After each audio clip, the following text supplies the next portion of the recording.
Before we dive into this video on shoes, here's something odd. My last video was on my new vegan diet. I watched it after uploading it to check it was all okay, and the two adverts that YouTube played me before it ran, one was Meat Feast Pizzas, which seems rather contrary to my plant-based theme, and then the second one was for cat food. Cats, ironically, probably one of the only animals about which I don't give a f.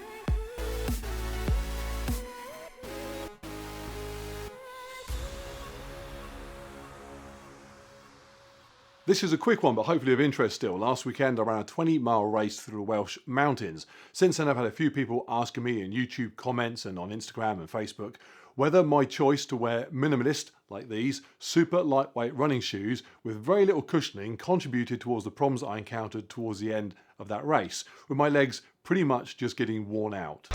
Oh, everything's cramping.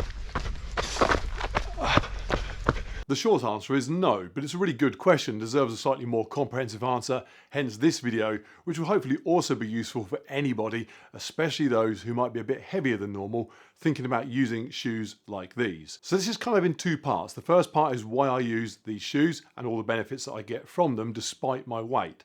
And then the second part is, if these shoes are so good, why do my legs give up on me?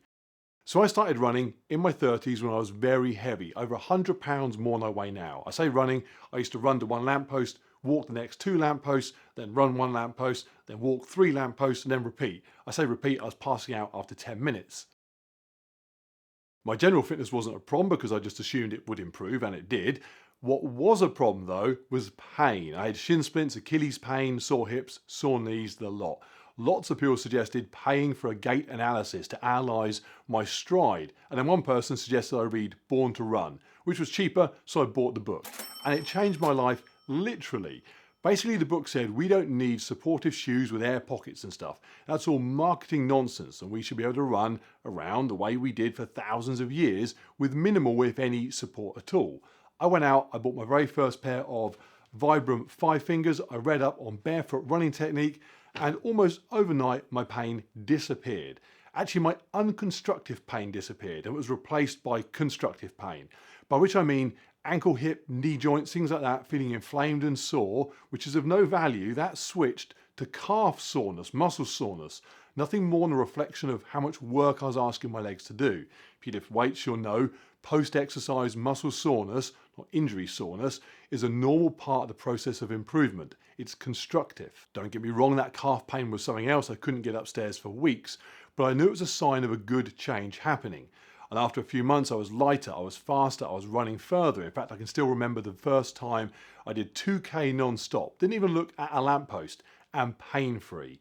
Jump forward 10 years, I got a 5-minute mile, sub 20-minute 5K, I run ultras, all while being above average weight. And in that time, I've never had a running injury, touch wood. I still use Vibram 5 fingers, but I tend to wear ultra trainers, which have no difference in height between the front and the back of the shoe, 0 drop, and not much in the way of cushioning and support, just enough to stop my feet from getting damaged on the stones and the rocks and stuff that I'm going over, and provide enough grip so I don't slip over.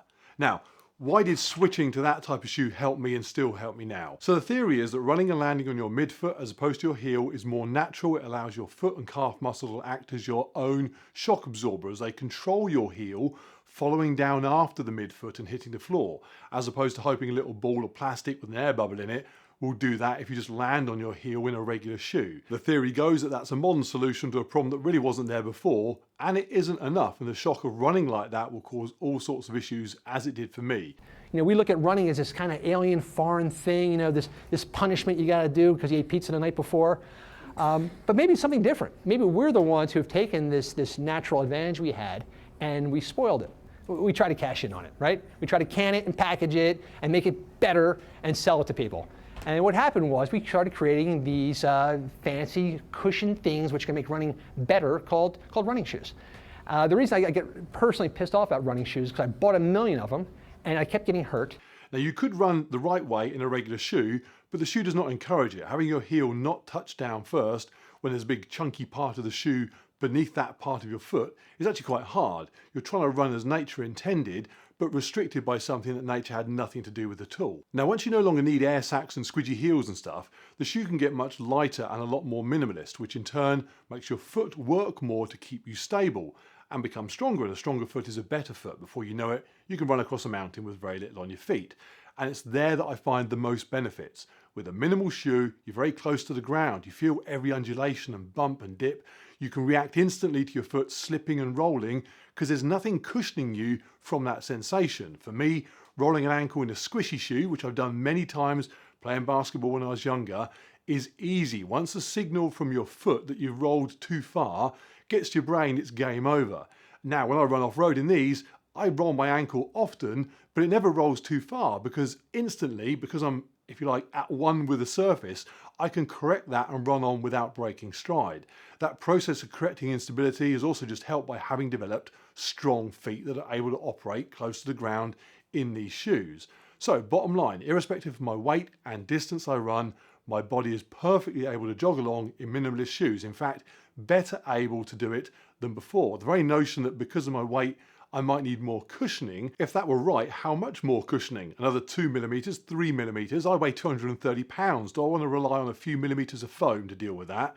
Or my body evolved over thousands of years, during which gait analysis was not always around. As always, this is what's worked for me. You might be different. I might just got really lucky, but my advice to anybody running with pain, especially heavy runners that are just working their way through shoe after shoe after shoe, looking for a cure, read the book. And before you dive into the comments and start explaining how a lot of the barefoot running stuff and the book have since been debunked, one, I don't care. I read it and it got me here. And two, I've read a lot of the studies that claim to debunk the theory, and many of them seem to revolve around problems that people have with transitioning from the previous running style and running shoe, and then labeling those problems as evidence that the new way doesn't work. As I said, I had significant discomfort transitioning. It's not an easy process, but something being difficult to reach does not mean that thing should not be aimed for. I've also read reports suggesting that because we grow up wearing shoes, our feet are not strong like they might have been years ago. I agree with that. But again, seeking improvement is what we should be doing. I did not run anywhere for 35 years. My feet were weak, office-bound feet, but in the first few years of running, they got so wide and strong I had to throw away every other pair of shoes I owned. And my calves, which were a notoriously hard muscle to build up, trust me, when I was lifting weights as a kid, I tried. I put inches of size on them in my 30s. It was like my body responded to giving it less support by saying, free at last. So if the minimal shoes work, why was I crying like a baby at the end of the run? And it has happened before. Long, hilly endurance runs wreck my legs. It's not a shoe issue, it's gravity. When you run downhill, each step requires you to land lower than you started. Your whole body has descending momentum. Oh, shit! In addition to the forward momentum that you always have running, unless you're running backwards. Now, the only thing that's really stopping my body's momentum down and continuing downwards until I'm sort of crumpled on the floor is my quads. Each time I land with a slightly bent knee, the quad has to contract to stop 230 pounds bending the knee any further and keeping me upright. It would be the same as if you jump down from something. That eccentric contraction where the muscle needs to stretch as the knee bends, but also try and contract to slow or stop that is tough. If you lift weights, it's like doing negative reps on, say, a bench. At the end of your set, someone helps you lift the weight and you control the descent only. That leaves you sore. And that's pretty much it. 230 pounds, eccentric muscle contractions, 40,000 steps, close to 5 hours of running, my muscles start to fail. And stating the obvious, when a run has, like last week's did, thousands of feet of descent, it's also got thousands of feet of climb. That is a different job for quads, a concentric contraction to step up, but with a high body weight, that's also a lot of work. I don't find it so bad, but work is work and it adds up. And there's not a huge amount I can do, I don't think. My nutrition was good, I had electrolytes topped up, I had fluids. It just is what it is. If I had to solve the problem, if I had to, I'd drop 30 pounds at least, probably 50 pounds. But at 180, I'd probably still be heavier than most runners out there. And I like being bigger, so that's not happening. What wouldn't solve the issue is different shoes. No matter how much cushioning is under my feet, I still have the same weight, descending the same distance. The quad still has to do the exact same job. And it is only quads. In the last 7 days, I've lifted weights every day, I've run 4 times, I've cycled 3 times, no discomfort as a result of that run at all. Other than when I did weights and cycled, I had minor quad stiffness that told me they still need a little bit more recovery. That's it. So there you go. These let me run wherever I want without any issue. In fact, they solved the issues that I would have otherwise. But gravity is unfortunately annoyingly outside of my control. At least that is the theory. I've got loads of crazy endurance runs coming up. The first of those is in just a couple of weeks' time. The Rat Race Man v Coast event. We will see how I go.